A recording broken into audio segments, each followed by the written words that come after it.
Commander Dai stood on the command deck of the Imperial scout vessel Horizon *, his tall frame casting a long shadow across the polished floor. The ship hummed quietly around him as it drifted at the edge of the Sol system. His dark eyes narrowed as he studied the holographic display floating before him. "Interesting," he murmured, stroking his short beard. The display showed a cluster of small objects orbiting far from the system's star, just beyond the orbit of a gas giant. They weren't natural satellites. Lieutenant June moved to his side, her uniform crisp and perfect as always. "Commander, those appear to be artificial constructs. Beacons of some kind." Day nodded. "How old?" "Difficult to tell from this distance," she replied, her fingers dancing across her control pad. "But they're still active. They're broadcasting." This news caught the attention of the bridge crew. The Empire had only recently expanded into this sector of space. Finding active technology in an unclaimed system was rare and valuable. "Take us closer, Navigator Min," Dad ordered. "Approach with standard caution protocols." The Horizon * glided forward, its engines barely audible. As a scout vessel, it was designed for stealth and reconnaissance, not combat. Its sleek hull was painted a deep space black, with only the smallest Imperial insignia on its flanks. As they drew nearer to the beacons, the ship's sensors began to collect more data. The objects were indeed artificial, a field of hundreds of small satellites forming a network around the entire system. "They're sending messages," Communication Officer Bai announced from his station. "Thousands of them, in different frequencies, multiple languages, most unknown to our databases." "Can you translate any of them?" Dai asked. Bai worked for several minutes, his face illuminated by his console's glow. "I've got fragments in some ancient trading languages, and a few in modern dialects. They all seem to convey the same message." "Put it on the main display," Dai ordered. Words scrolled across the holographic screen. * restricted zone. Earth system, under human protection. Do not APPROH. Turn back *. First Officer Han laughed from his position by the tactical station. "Humans, they haven't been a unified force in centuries." Dai knew Han was right. According to Imperial history, humans had once been numerous, spreading from their home system early in their technological development.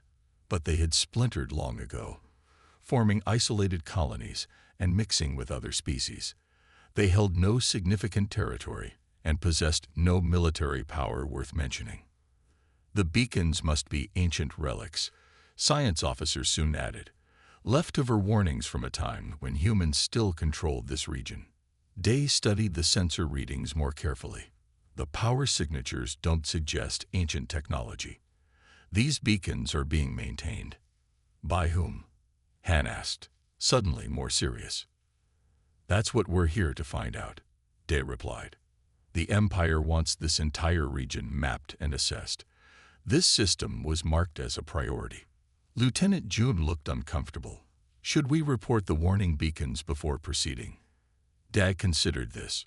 Reporting back would delay their mission by days while messages traveled to the nearest Imperial outpost. His superiors valued initiative, not hesitation. "We continue as planned," he decided, "but increase sensor sweeps and maintain stealth protocols." The Horizon * moved deeper into the system, passing the gas giants with their rings and moons. Dad ordered detailed scans of each planet they passed, but his attention remained fixed on the third planet from the star, the one labeled as Earth in the warning messages. As they approached the inner system, Lieutenant June suddenly straightened at her station. "Commander, I'm detecting unusual energy patterns from the third planet." "What kind of patterns?" Da moved to look over her shoulder. "Difficult to classify. They're faint but widespread across the planet's surface. Some form a grid-like pattern around the equator. Others appear as concentrated points at the poles." "Life signs?" Day asked. "Abundant plant and animal life," June replied, "but no signs of cities or advanced civilization. No spacecraft, No orbital stations, no artificial satellites except for a few ancient, inactive ones. First Officer Han joined them, reviewing the data. The energy readings don't match known weapon systems, at least. Bring us into high orbit, Day ordered Navigator Min. Let's get a closer look. The Horizon slipped into orbit around the blue-green planet. Through the viewports, Earth appeared vibrant and alive.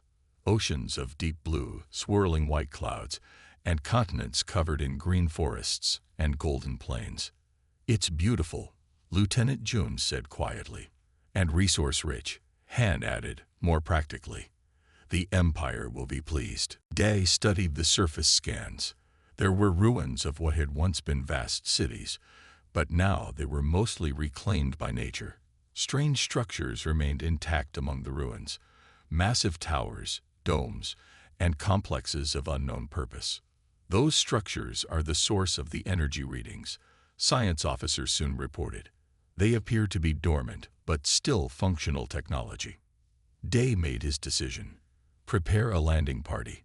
We'll investigate one of the smaller structures. Is that wise, Commander? Jun asked. The warning beacons were quite clear. The beacons are relics. Han dismissed her concern. If humans still claimed this world, we would see evidence of their presence. Exactly, Day agreed.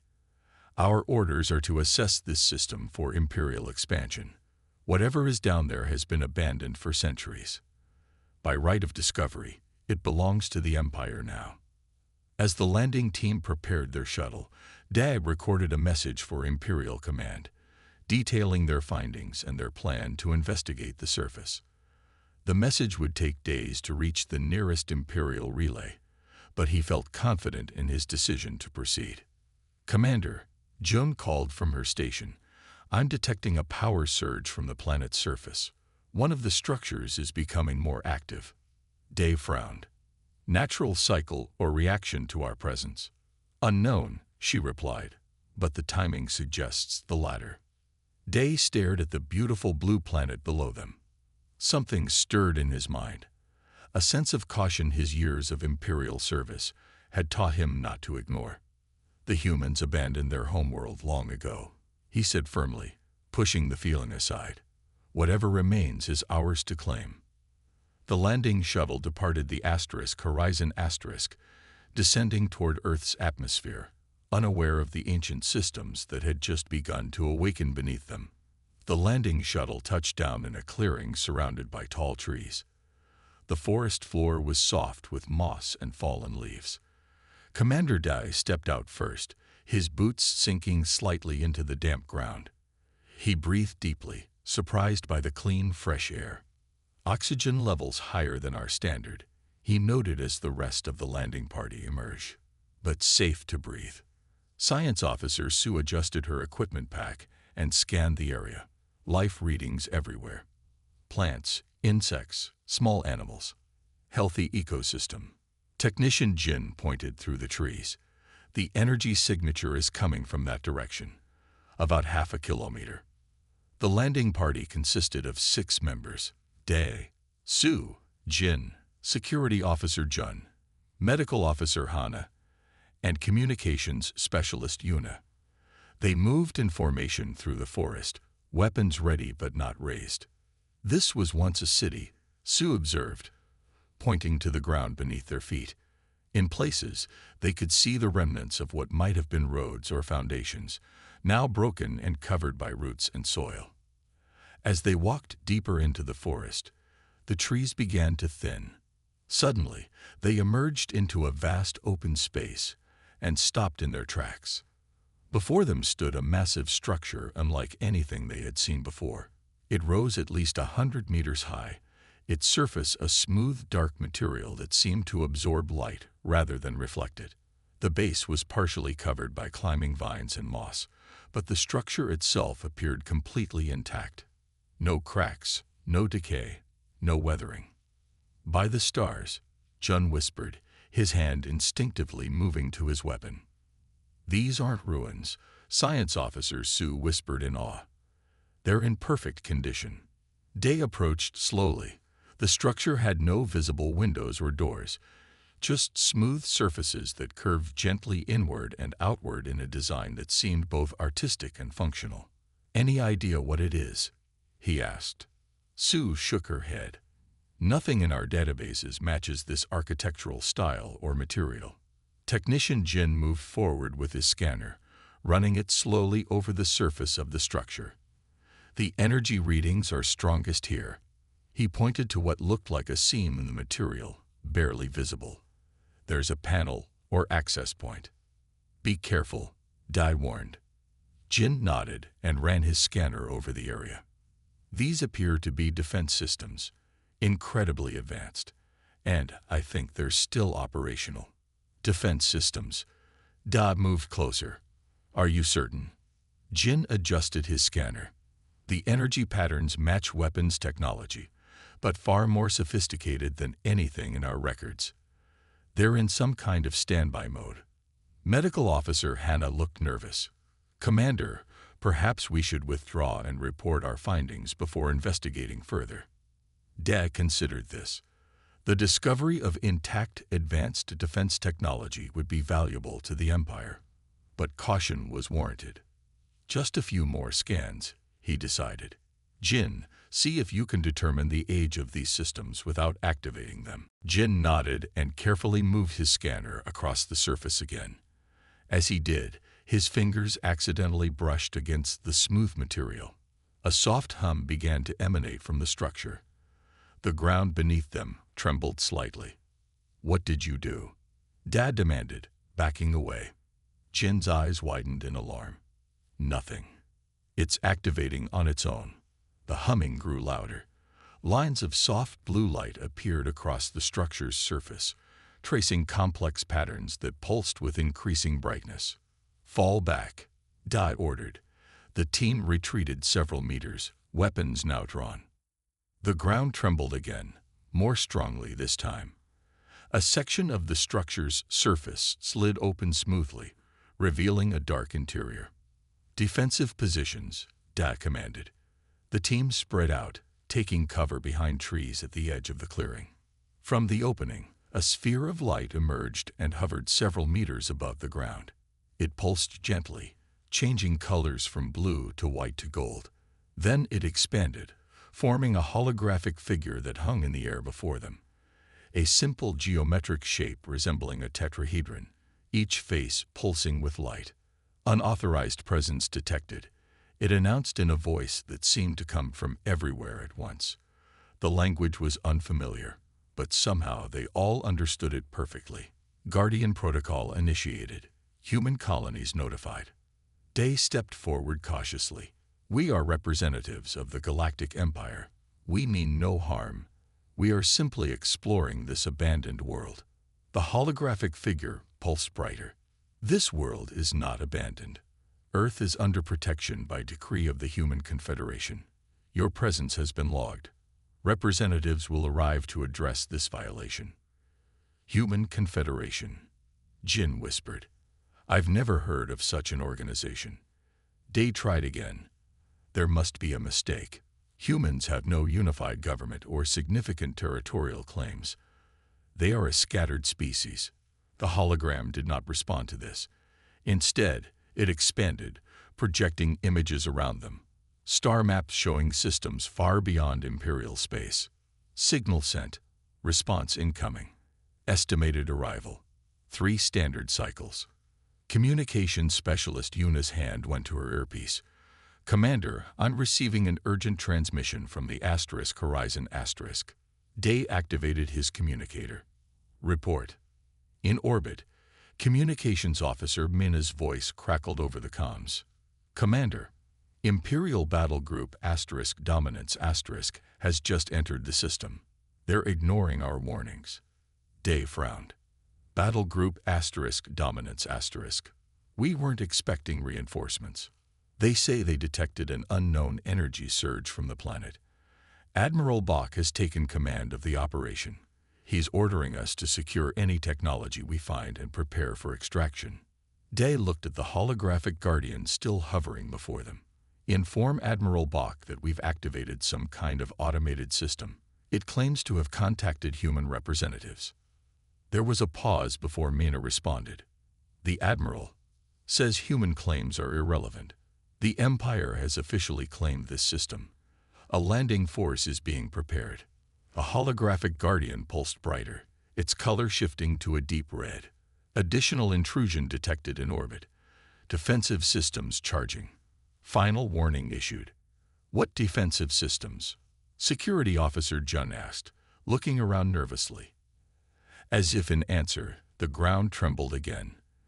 In the distance, they saw other structures throughout the forest begin to glow with the same blue light. A low humming filled the air, building in intensity. Science Officer Sue checked her scanner. Commander, energy readings are spiking all over the planet. Something is powering up. The holographic Guardian addressed them again. You have violated protected space despite clear warnings. Guardian protocol has escalated to defense level 1. Please remain where you are until representatives arrive. Day made a quick decision. We're returning to the shuttle. Now. As they hurried back through the forest, the humming grew louder. The trees around them seemed to vibrate with energy. Birds took flight in great flocks, darkening the sky. Commander, Yuna called out as they ran. I'm picking up new transmissions from orbit. Multiple ships have just appeared at the edge of the system. Not Imperial design. Day felt a chill run down his spine. Human ships. Unknown, sir, but they've already bypassed the Imperial fleet's outer defenses. Admiral Bach is demanding identification. They reached the shuttle and quickly boarded. As they lifted off, Dai looked down at the forest below. The structure they had investigated was now glowing brightly, a beacon in the gathering dusk. All across the landscape, similar lights were appearing. Earth, it seemed, was waking up. Commander Dai shifted uncomfortably as he stood on the polished deck of the Imperial flagship Sovereign. 3 days had passed since their encounter with the Guardian system on Earth's surface. 3 days of mounting tension as the Imperial battle group Dominance positioned itself around the blue planet. Admiral Wu paced the bridge, his long cape flowing behind him with each sharp turn. His face was set in a permanent scowl beneath his decorated cap. 25 Imperial vessels now orbited Earth, cruisers, destroyers, and the massive flagship itself, bristling with weapon ports and surrounded by fighter squadrons. Any response from the surface? Admiral Wu demanded. None, Admiral, reported the communications officer. The structures remain active, but have made no further contact. Day had been ordered to remain with the fleet and provide all information about his landing party's encounter. His own vessel, the Horizon was dwarfed by the warships around it. Admiral, Da ventured carefully. The Guardian was quite clear about notifying human colonies. Perhaps we should prepare for their arrival. Admiral Wu shot him a dismissive glance. Commander, your caution borders on cowardice. Humans are scattered and weak. If any still care about this abandoned world, they pose no threat to Imperial might. The tactical officer suddenly straightened at his station. Admiral, sensors detecting spatial disturbance at the edge of the system. All eyes turned to the main view screen. At first, there was nothing but the blackness of space dotted with distant stars. Then the stars seemed to bend, rippling like the surface of water. A point of light appeared, then another and another. Multiple vessels emerging. The tactical officer reported, his voice tight. 5 ships of unknown configuration. The vessels that appeared were unlike any Da had seen before. They were smaller than the Imperial warships, sleek, silver craft with smooth lines that seemed to flow rather than connect. They had no visible weapons, propulsion systems, or even seams in their hulls. They almost appeared to be carved from single pieces of some unknown material. Scan them, Admiral Wu ordered. The science officer worked his console frantically, unable to penetrate their hulls with our scanners. Admiral, energy readings are unusual. They appear to be using some form of propulsion we haven't encountered before. These are the humans. Admiral Wu scoffed. gesturing at the screen. Their ships are minuscule compared to our battle group. Day wasn't so confident. There was something about those vessels that made him uneasy. They moved with a precision and grace that suggested advanced technology. "They're approaching, Admiral," the navigation officer reported, moving at high speed toward our position. "Raise shields. Charge weapons," Admiral Wu commanded. "Let's show these humans the might of the Empire." The largest human vessel separated from the others, approaching the Imperial flagship directly. It slowed to a stop at what would normally be considered weapons range. "Admiral, they're broadcasting on all frequencies," the communications officer announced. "Let's hear what they have to say before we destroy them," Wu said with a smirk. A calm voice filled the command deck. "This is Envoy Ta of the Human Confederation. You have entered protected space." The voice was female, measured and unrushed. There was no fear or uncertainty in it, only a subtle note of disappointment. Admiral Wu stepped forward as if the unseen envoy could see him. "This is Admiral Wu of the Galactic Empire. Your claims to this system expired when you abandoned it. This world has been officially claimed in the name of Emperor Sung." A moment of silence followed. Dai found himself holding his breath. "We understand you encountered our Guardian system," Envoy Te responded. "It should have made clear that Earth remains under human protection." "Protection from what?" Wu demanded. "There is nothing here but ruins and wilderness." "That is by design, Admiral," came the reply. "We chose to leave Earth in its natural state when we departed to the stars." Admiral Wu's patience was clearly wearing thin. "This system belongs to the Empire now," he declared. "Surrender your claim or be destroyed." The bridge crew tensed. Dag glanced at the tactical display, noting that the Imperial gunners had target locks on all 5 human vessels. Envoy Ta sighed, the sound somehow conveying ancient weariness. "We abandoned conquest millennia ago when we left Earth. This world remains untouched by choice, not neglect." Admiral Wu made a cutting gesture. "Enough talk. Target their lead vessel and—" His words were cut short as every display on the bridge suddenly flickered. The lights dimmed momentarily, then returned to normal. Officers called out in alarm from their stations. Weapons systems offline. Navigation not responding. Shields down. Communications compromised. Similar reports flooded in from the other Imperial ships. For several seconds, every system across the entire battle group fell under external control. Screens displayed unfamiliar symbols before returning to normal. The ship's engines powered down and then restarted. "What just happened?" Admiral Wu demanded, his face flushed with anger. "Unknown, sir," the tactical officer replied, frantically checking his systems. "All functions have returned to normal, but it's as if something reached into our ships and simply touched everything." "That was a demonstration," Ta said softly, her voice somehow gentler than before. "Please depart in peace." Admiral Wu's hands clenched into fists. "This is an act of war. No one threatens the Empire." "No threat was made, Admiral," Envoy Te replied. "Merely a demonstration of technological difference. We have no desire for conflict."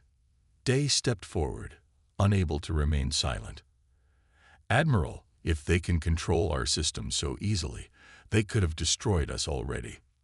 Wu shot him a warning glance but said nothing. "We request a face-to-face meeting," Envoy Ta continued. "One representative from your empire, one from the Human Confederation, to discuss this situation properly." Admiral Wu turned away from the view screen, motioning for the audio to be muted. He beckoned his officers into a tight circle. "This is clearly some kind of trick," he hissed. "They can't possibly have technology that advanced." Day cleared his throat. "With respect, Admiral, what we just witnessed suggests otherwise. The Guardian on Earth mentioned the Human Confederation as well. There's too much consistency for this to be a bluff." The Admiral's eyes narrowed. "You seem quite impressed by these humans, Commander." "I'm concerned about the safety of our fleet," Day replied carefully. If they can disable our systems at will, a direct confrontation would be unwise. After a tense moment, Admiral Wu nodded reluctantly. Very well. We will accept this meeting. Commander Dai, since you've already had contact with their technology, you will represent the Empire. Dai's stomach tightened. Yes, Admiral. The audio was restored. We accept your proposal for a meeting, Admiral Wu announced. Commander Dai will represent the Empire. Excellent.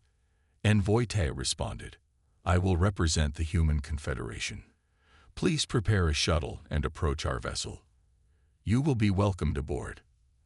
As Dai left the bridge to prepare, Admiral Wu caught his arm. Remember, Commander, he said in a low voice, your loyalty is to the Empire. Learn what you can about their capabilities. The Emperor will not surrender a valuable system because of parlor tricks and vague threats. Dai nodded stiffly and continued on his way. As he boarded the shuttle that would take him to the human vessel, he couldn't help wondering what he was about to discover about the species that had once called Earth home, and why they had gone to such lengths to protect an empty world. The meeting between Commander Dai and Envoy Tai had not gone as hoped. Despite his efforts to convey the Empire's willingness to discuss terms, the conversation had quickly reached an impasse. The humans would not yield Earth to Imperial control under any circumstances. When Dai returned to the fleet, Admiral Wu was furious. They refuse even the most generous terms. He had rage. One small, abandoned planet in exchange for trade agreements and technology sharing. They were quite clear, Dai replied. Earth is not negotiable. That had been 5 days ago. Now, Dai stood at attention on the bridge of the Imperial flagship as a message was transmitted to Imperial High Command. The Admiral's demand for reinforcements had been approved. The next morning, space folded in upon itself at the edge of the system. A massive tear in reality appeared, glowing with energy. From this rupture emerged the pride of the Imperial fleet, the dreadnought Invincible Asterisk. Dai had seen images of the Invincible Asterisk before, but nothing prepared him for the reality. The vessel was colossal, 10 times the size of the Sovereign Asterisk. Its hull was dark and angular, covered with weapon emplacements and launch bays. Behind it came 30 additional warships of various classes, emerging one after another from hyperspace. A quarter of the Empire's fleet, murmured an officer standing next to Dai. High Command is taking no chances. Admiral Wu straightened his uniform, a satisfied smile on his face. Now we'll see how brave these humans are. The bridge crew of the Sovereign Asterisk was summoned to the Invincible Asterisk for a strategy meeting. As they walked through the massive corridors of the dreadnought, Dai felt a growing sense of unease. This level of military response seemed excessive for claiming one planet. They entered the command center, a vast chamber dominated by a holographic tactical display. Standing before it was Supreme Commander Kang, the highest-ranking military officer in the Empire. He was older than Dai had expected, with silver hair and a face marked by decades of service. Admiral Wu, Kang acknowledged without warmth. Your reports about human interference were concerning enough to bring me here personally. Supreme Commander, Wu bowed deeply. We are honored by your presence. Kang turned his attention to the tactical display, where the 5 human vessels were highlighted. They had not moved or changed position since their arrival. These are the ships that threatened an Imperial battle group, he asked skeptically. They used some form of technology to temporarily control our systems, Admiral Wu explained. A trick, but a concerning one. Kang's eyes narrowed. And you, Commander, you spoke with their representative. Dai stepped forward. Yes, Supreme Commander. Envoy Tai of the Human Confederation. She was diplomatic but unyielding. What was your assessment of their capabilities? Dai chose his words carefully. Their technology appears significantly advanced. Their vessels utilize propulsion methods unknown to us. The Guardian system on Earth's surface activated automatically and contacted them across great distances instantly. Kang studied him. You sound impressed, Commander. Cautious, Supreme Commander, Day replied. I believe they may possess capabilities we do not fully understand. Kang dismissed this with a wave. Technology can always be countered with sufficient force, and we have brought plenty of force. The Supreme Commander opened a communication channel to the human vessels. The main screen showed Envoy Tai, seated in what appeared to be a simple white room. She was a woman of indeterminate age, with calm eyes and an expression of serene attentiveness. I am Supreme Commander Kang of the Galactic Empire, he announced without preamble. I have come to resolve this situation personally. Envoy Tai inclined her head slightly. Welcome, Supreme Commander. The Human Confederation is still open to peaceful discussion. The time for discussion has passed, Kang replied coldly. Your parlor tricks do not intimidate the Empire. Earth will join our territories. You have 1 standard hour to withdraw your vessels and deactivate your systems on the planet. After that, we will take action. Envoy Tai and her delegation remained silent for a long moment. Dan noticed a subtle exchange of glances between the humans. We hoped for a peaceful resolution, she finally replied. But you force our hand. She made a simple gesture with her fingers, a small movement that seemed almost casual. Every sensor on the Invincible asterisk suddenly went wild. Officers called out in alarm as their displays showed massive energy spikes from Earth's surface. What's happening? Demanded Kang. The tactical officer's voice was strained. Energy readings across the entire planet, Supreme Commander. The structures are activating. On the main view screen, they watched in stunned silence as Earth transformed. Massive structures lit up across continents. Towers, domes, and complexes that had been dormant now blazed with light. Places that had appeared to be nothing but wilderness revealed themselves as carefully concealed installations. Ancient platforms rose from the oceans, breaking the surface in geysers of water that reached hundreds of meters into the sky. In orbit, objects that sensors had classified as debris or small asteroids shimmered and changed, revealing themselves as orbital stations of incredible size and complexity. They had been hidden by some form of advanced camouflage technology, existing in plain sight all along.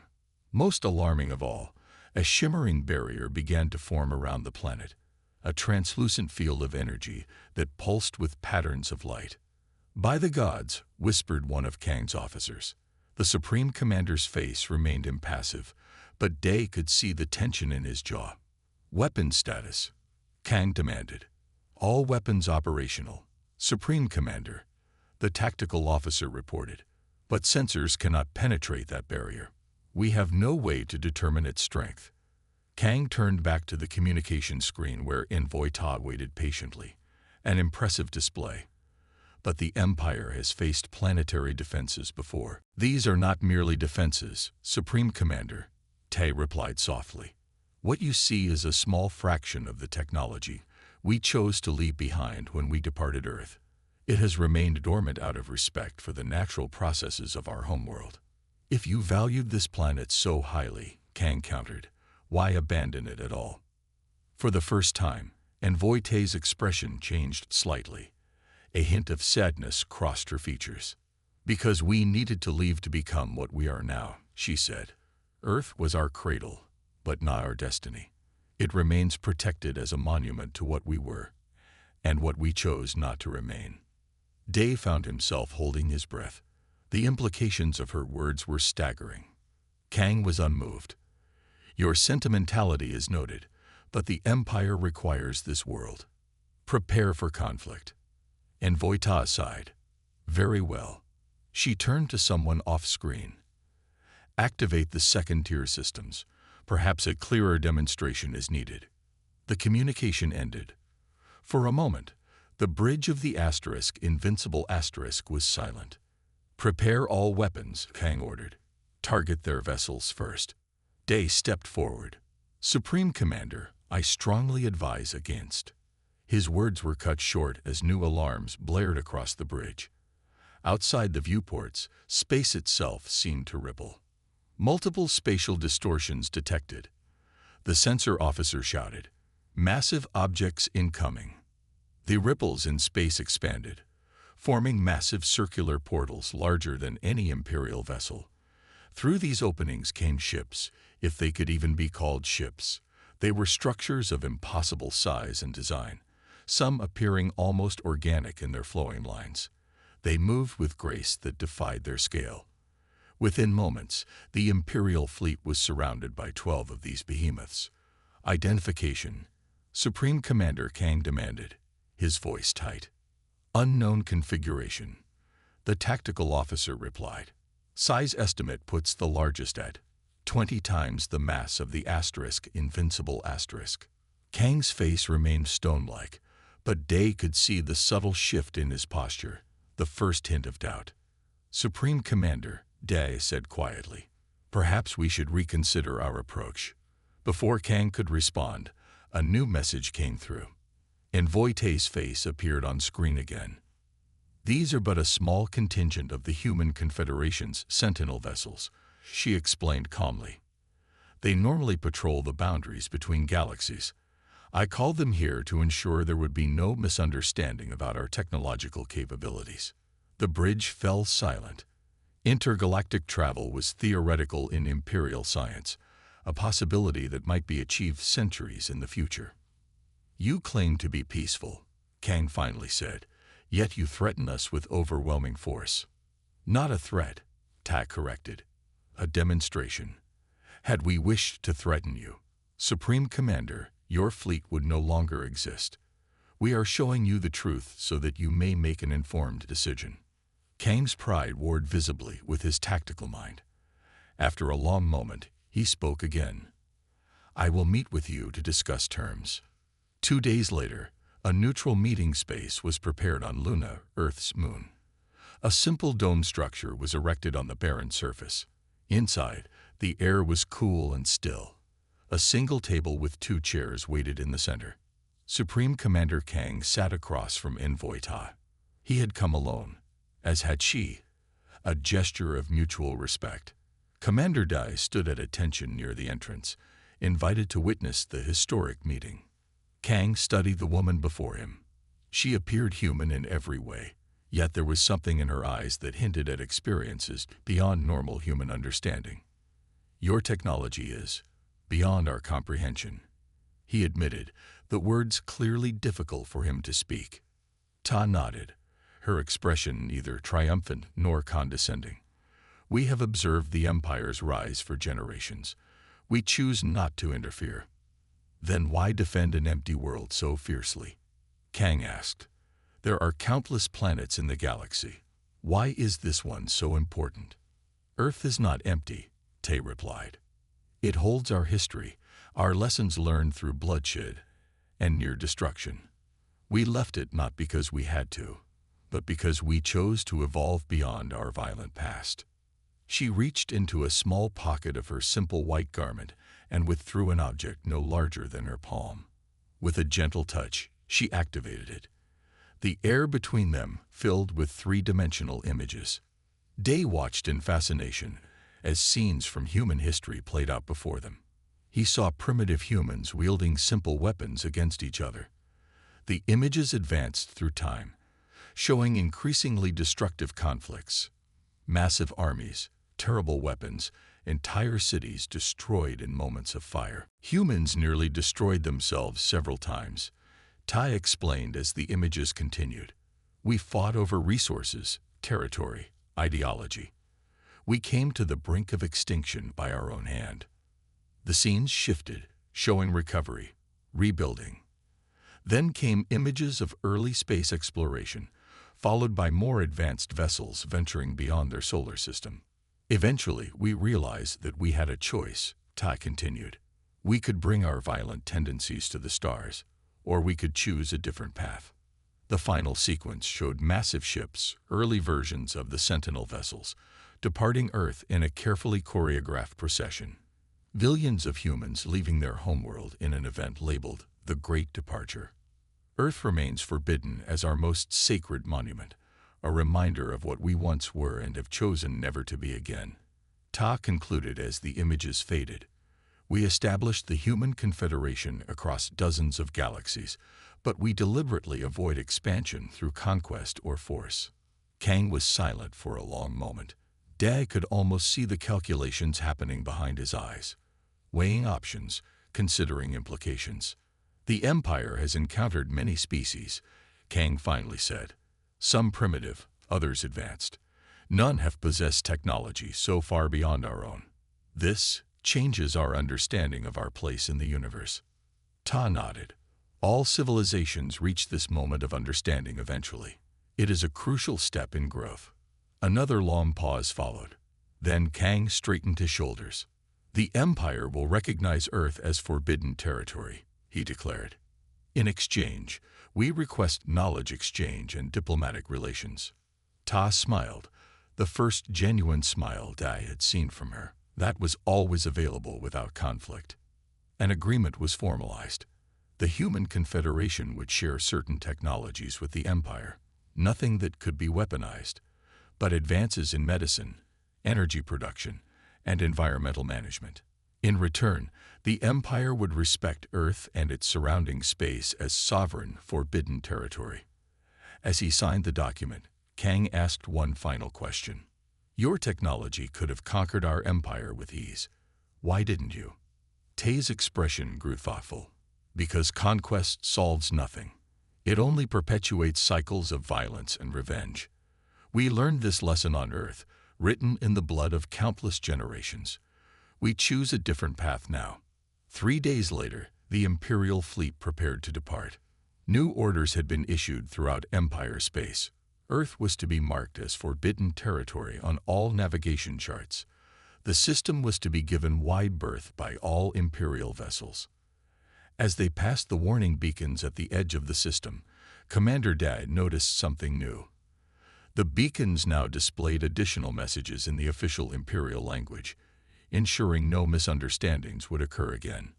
On the bridge of the Horizon now released to continue its scouting mission elsewhere, Dai watched Earth grow smaller on the view screen. The blue-green planet continued its silent orbit around its star, unchanged by the drama that had unfolded around it. It was protected not by the weapons that lay dormant on its surface, nor by the sentinel vessels that now returned to their patrols between galaxies. It was protected by the wisdom of those who had once called it home, those who had learned that the true measure of advancement was not the ability to conquer, but the wisdom to choose not to. As the last Imperial ship departed the system, Earth remained as it had for millennia, a monument to what humans had been, and what they had chosen not to remain. The end.